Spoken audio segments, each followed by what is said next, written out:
The first thing I noticed on my third overnight at the spin cycle laundromat was the silence, too thick, like the air itself was holding its breath. The fluorescent lights hummed above, but the machines, with their rumbling and churning, seemed to swallow all other noise. My boss said the graveyard shift was for loners and insomniacs, but nobody mentioned how the washers sometimes swallowed time itself. I kept thinking, why did I take this job?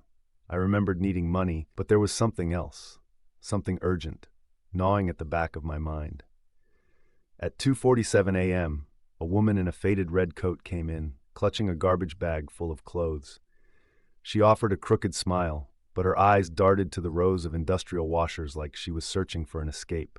I watched as she separated her laundry, her hands shaking, and she whispered to herself before pressing start. The machine shuddered, and I swear I caught a whiff of ozone and something burnt, like electric wires. She stared at the spinning glass, her reflection blurring into the swirling clothes, and then suddenly she looked straight at me, lips trembling. "What did you come here to forget?"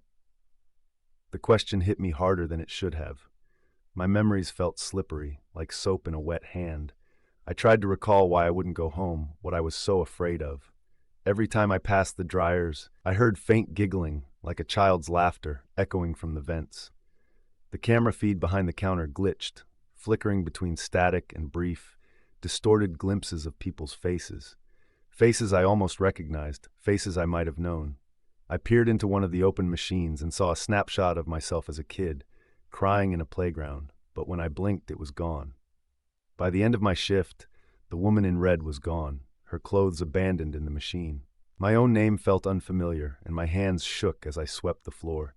The sun was coming up, painting the window glass with pale orange streaks. I caught my reflection, hollow-eyed, mouth open in a silent question. Then I saw it, a note pinned to my shirt in handwriting I didn't recognize. "You came here to forget. Now you never will."